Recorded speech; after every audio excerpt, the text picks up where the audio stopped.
This is Nicole Griffin, and my Ignite presentation is on Padlet. This is a story about how Padlet changed the way that students respond to artwork in my classroom. This is a great visual of what my classroom looked like and how we would respond to art before Padlet.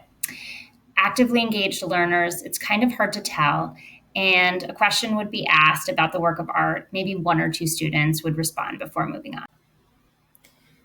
In understanding TPAC, I realized all of the things that responding to art was missing. It was smartboard limited, content limited by my delivery methods, and zero UDI. Padlet proved to be an amazing tool for my students. It brought them from 5% participation with students raising their hand responding to art to 100% participation with students synchronously looking at art and talking about it.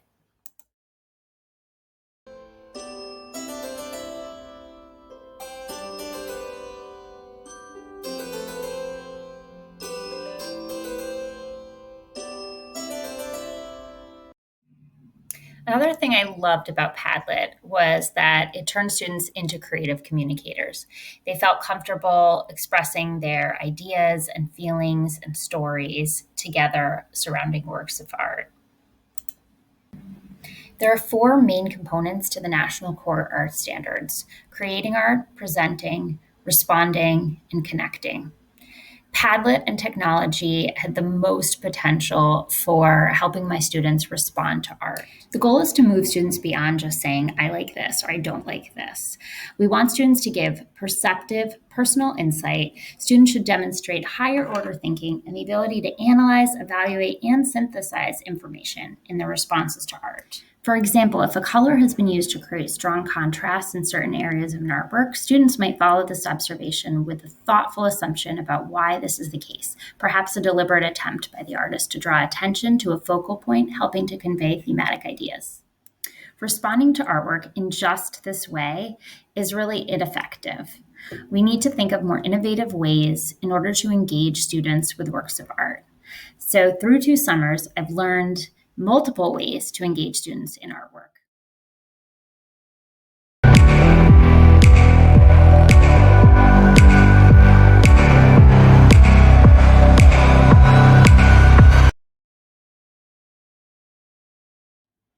Responding to art now looks like virtual museum explorations.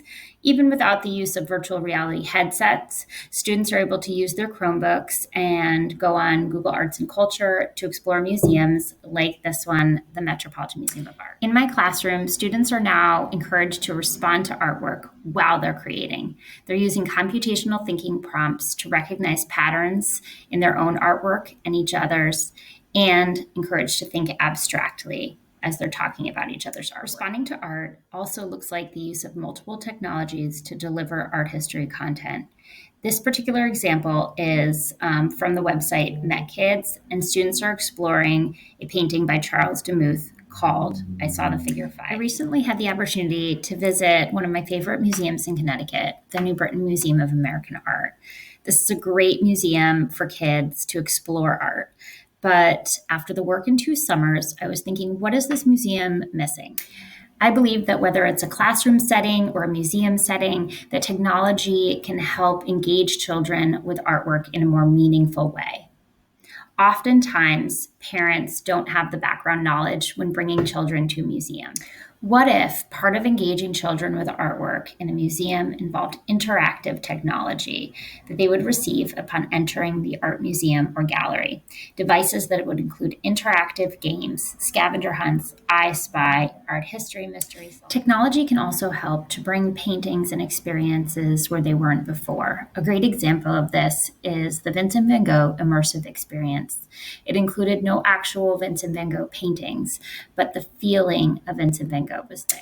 In reflection, this program has introduced me to so many new technologies and has changed the way that my students respond to art, and also prompted ideas for responding to art in museums.